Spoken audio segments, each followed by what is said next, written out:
Abominations from space are no stranger to the discussions had on this channel, genetic abnormalities and anomalies beyond anything we have experienced. But if there is one thing that inspired many scenarios of the games, movies, and TV shows I have covered on the Why You Wouldn't Survive series for the last 6 years, it's the 1982 John Carpenter classic, The Thing. Nothing else to call it but that. Simple, effective, horrific, and most of all, deadly. But what if it wasn't just isolated to the frozen tundras of the Antarctic? What if this thing was transported to civilization and accidentally let loose in an environment where it could flourish with its voracious assimilation? Let's just say things would get out of hand.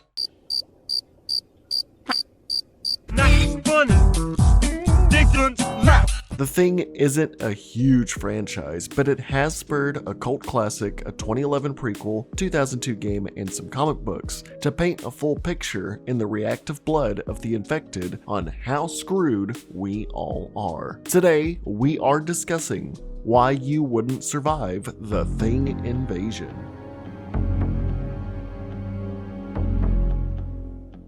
Over 100,000 years ago, an alien civilization had supposedly been conducting a survey within our reaches of space. A Sol spacecraft had been traveling near Earth. Its intentions and origins are hypothesized to be an alien race's zoological survey picking up a parasitic life form that quickly overwhelmed them. Whatever the case, the UFO containing it crashed down to Earth in the blistering colds of Antarctica while emitting a distress signal. The violent creature attempted to emerge from the wreckage, only to have it and the spaceship become completely frozen. Entering a cryogenic state, they both would be submerged in 100 centuries worth of ice buildup. It wasn't until 1982 that a Norwegian expedition crew stumbled into a ravine containing the wreckage of this spacecraft. Nearby, under a thick sheet of ice, also contained the body of the alien creature. Excited at the prospect of extraterrestrial life, the research team carved out a near coffin-like block of ice surrounding the thought-to-be-dead beast in order to study it at their base at Thule Station. Eager to analyze it, Sander Halvorsen quickly saw to using a drill to puncture the ice and retrieve a sample of the alien's flesh, either by causing fractures in the ice's structural integrity or sparking a reaction in the alien's anatomy from being punctured. The alien would come back to life and burst out from its entombment. Scurrying away, it would find refuge underneath the base's building as the research team frantically searched for it. Unfortunately for Henrik of the team, he and associate Olav would discover its hiding spot only for the creature to attack. Shooting out a sharp tentacle at an incredibly fast speed, it stabbed Henrik in his chest and reeled him in to consume him whole. The rest of the team would soon arrive and use a flamethrower to kill this creature. The promise of alien life had quickly transitioned from hopeful enthusiasm to a nightmarish chain of events. Conducting an autopsy on the foreign specimen, the team discovered the partially digested remains of Henrik. However, this wasn't just a digestive tract to consume human flesh. It was also a veritable reproductive organ as well. This thing was able to assimilate living beings into its own mass in a very rapid amount of time. During the process of this assimilation, will the creature absorb and replicate every part of the organism it consumed, even down to every single cell. By melding the flesh of others with its own, the Thing is able to do a litany of deceptive, destructive, and potentially world-ending things. From its unearthing at Thule Station to its transference via a dog's body to US Outpost 31 to the military excursion of Bravo team to the Antarctic, the Thing killed and assimilated many, but was kept within the confines of the frozen tundra. To avoid just recapping the events of the films and video game, we will just get straight to discussing the nature of this Why You Wouldn't Survive scenario. The original form in which we see the creature will never be seen again, and its animalistic behavior of running and hiding when first awoken will probably never be spectated by anyone outside the research teams. The shape in which it's first shown to those at Thule Station was that of multiple alien organisms it had absorbed eons ago, not truly having a form we can pinpoint or illustrate, as this being is more than likely a colonial organism composed of individually reactive and living cells. Born of single cells that reproduce exponentially, it has no conventional anatomy and will simply seek to consume and imitate whatever living thing that it detects. Say, for sake of argument, another alien thing hybrid was unearthed. Those that discover it would most likely be attacked and either heavily injured or swallowed whole. The origin beast would probably be killed quickly after its first few dozen victims. Those that it injures, though, in any capacity will have its cells intravenously invade their body through a scratch, puncture, or more to become infected. Each cell of an individual will be rapidly attacked, consumed, and then replaced. Every single cell of the body. Meaning, in just a short amount of time, those infected by it will slowly have their flesh and mind completely replaced by the amorphous body snatcher. Every defect, abnormality, health risk, bone structure, vocal pattern, mannerism, intelligence, and even memory of a person or animal will be perfectly replicated to serve the beast in its pursuit to devour. In its beginning stages, when its true nature is still undiscerned, it will seek to incubate in other life forms, ravenously attacking anything that sees its monstrous first configuration or that lies within its path. Anything injured by it will be a ticking time bomb of a sleeper cell that eventually will become a thing. Anyone could become a thing without displaying any outward symptoms. They will not know they are infected and they will not feel it. Every molecule is unknowingly replaced without anyone's knowledge, not even the victims, as they most likely will have their consciousness then rapidly replaced in hours or even minutes. The thing will infect as much as it can off the radar, choosing to place itself in smaller, more unsuspecting life forms like dogs, cats, or more. That way, in case more detectable, complicated, and communicative entities like people that get involved and killed in more chaotic situations won't be the only fragments of the thing out there so that it can spread. Think of it like a backup measure, a failsafe for this organism. All it takes is one organic being harboring its replicated of cells for it to cause an outbreak. Not that the thing is some sort of tactical collective consciousness scheming every cell in existence for a grand takeover, mind you. While the cells acting within the body are somewhat of a hive mind intelligence in their own regard, only those within one biological mass formed together will communicate with one another. Separate organisms of the thing do not share any kind of communication or telepathic mindset, simply all acting as individuals when they're separated, serving their primary goal of infection and or assimilation through any means. The thing will seek out only particular portions of biological matter, mind you. They can only assimilate with living or freshly dead bodies. Theories as to why prolonged inanimate corpses are omitted by the fusion process range from simply the cells being unable to be carried by an inactive bloodstream through the body, that or the consciousness of the thing acknowledges that a noticeably dead body or known to be dead person being reanimated could blow the thing's cover as it attempts to blend in and pretend to be humans or animals. Regardless, it will also only be able to fuse with organic material. Any artificial constructs like steel plates, hinges, fake limbs, piercings, or tooth fillings in a body will be spat out, exposing a thing entity for being what it truly is, giving only one of a few ways to distinguish if someone is or isn't a thing,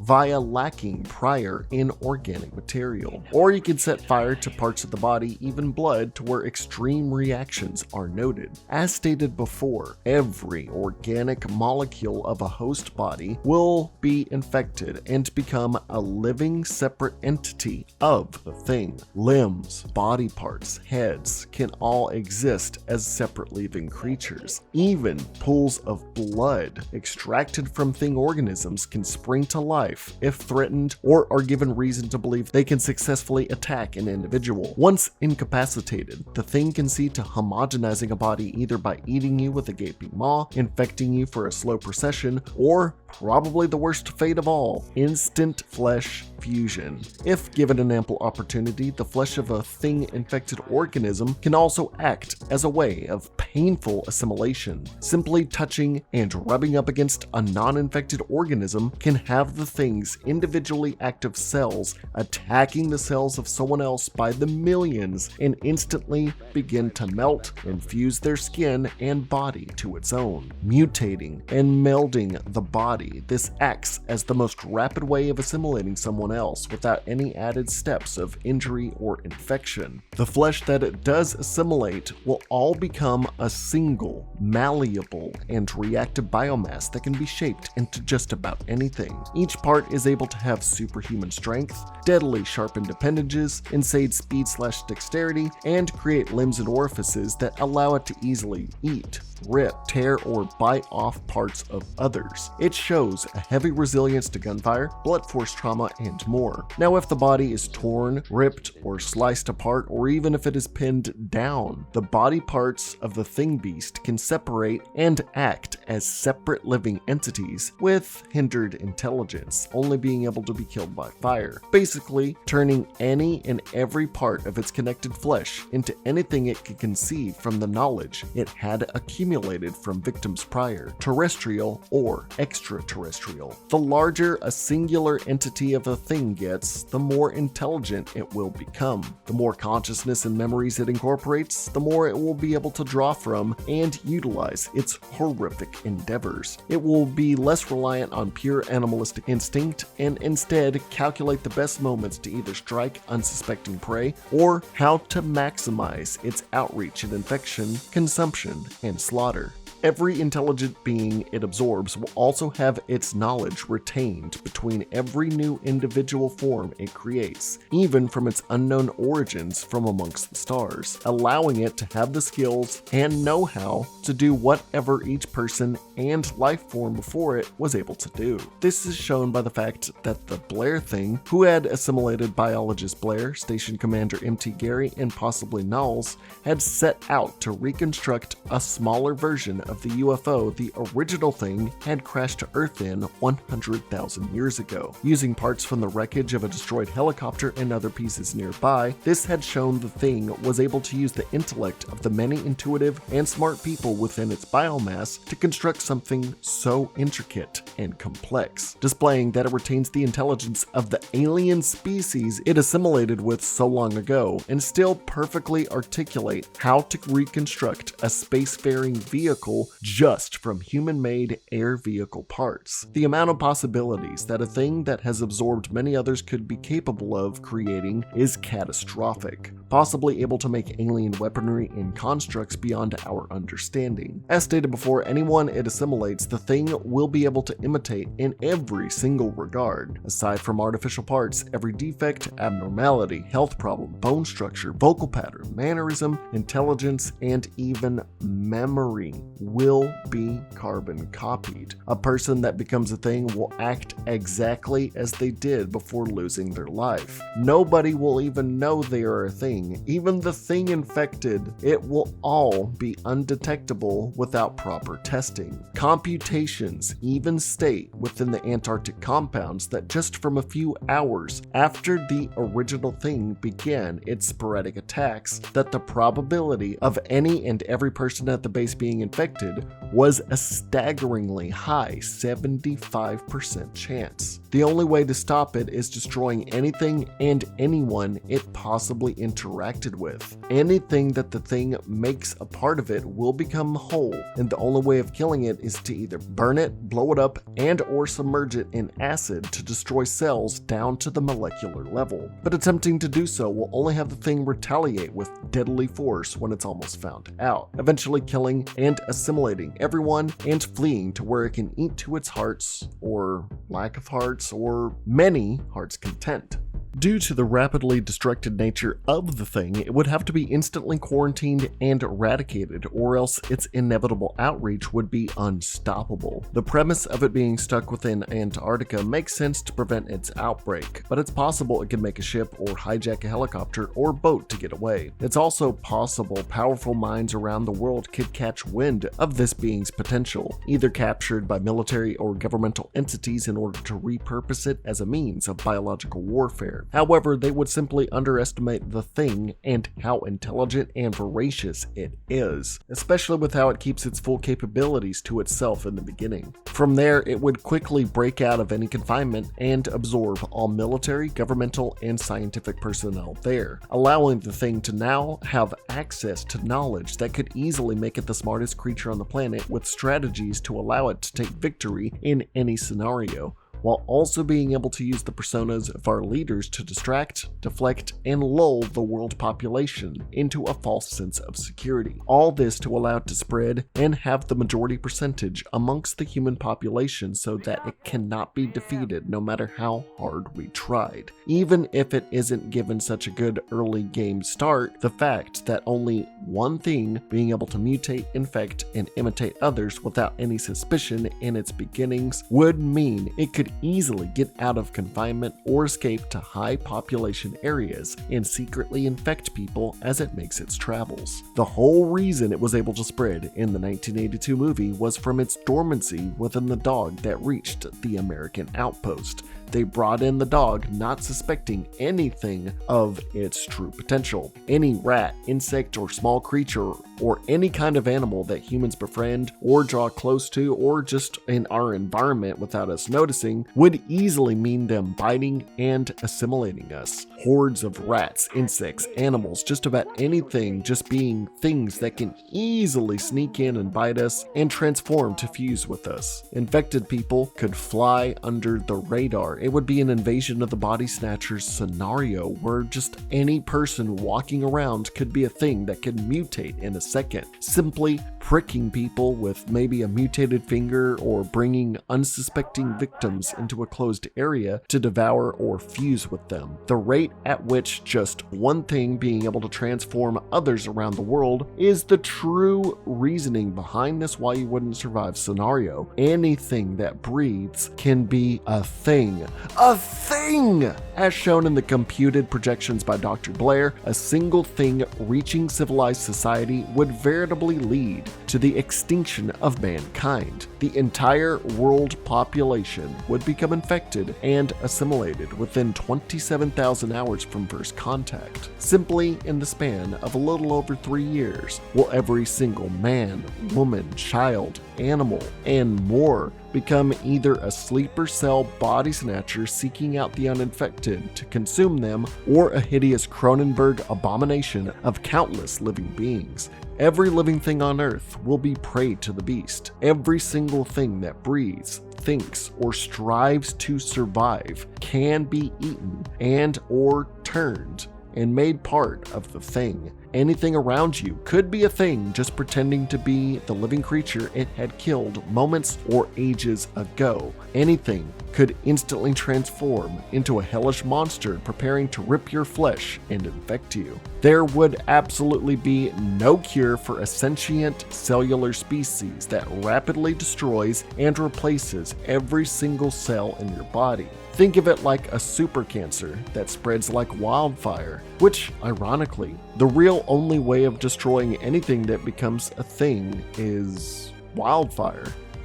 You would have to absolutely nuke or napalm areas that even have one cell of the thing's DNA detected. You would have to just destroy so much just to prevent its spread. The psychological effects of knowing any person could be an infected thing would have every single person on Earth paranoid to debilitative degrees, constantly ready to kill each other or imprison one another. Tests, of course, would become swiftly mandatory in towns, camps, and compounds to look for artificial parts of a body via metal detectors, x-rays, and general body inspections. That or taking blood samples to burn the blood for signs of infection. But due to the rising intelligence and rapid infection rate of the thing, countermeasures and sabotage would easily be discerned by the thing to make sure they are never found out, That, or just becoming so quick and overwhelming that these tests could not even be made. Even those conducting the tests could easily be infected to allow other infected to infiltrate compounds.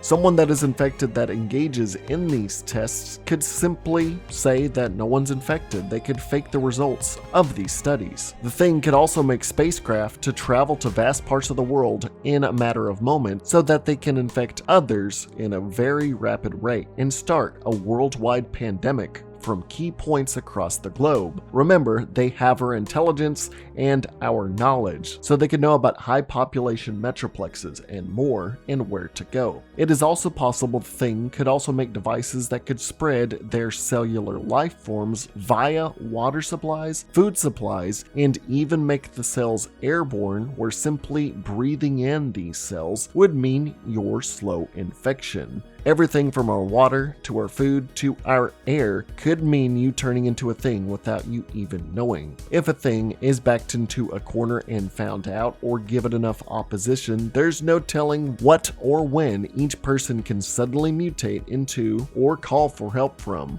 One person that had been a thing suddenly morphed into a huge gelatinous blob, unable to be harmed by gunfire or blunt force, mutating itself to easily chop up survivors, eat them alive, and shoot sharpened tentacles through their chest. With enough biomass, it could easily become something like the Blob, where it becomes massive enough to where it could easily absorb anything nearby to instantly consume them, or becoming a hulking massive growth capable of massive destruction like the Necromorph's hive mind beast, to where even our most destructive weapons like tanks, jets, and more would be easily destroyed. We have no idea what the potential of fusing with hundreds or even thousands of people would do, considering the most we see the amalgamations fuse with are upwards of only about 3 people. With creatures like the Two-Face thing, it's safe to say that an immeasurable number of organics could be fused together to make one gigantic thing, all their biomass, thoughts, and more serving this Adonis of an abomination.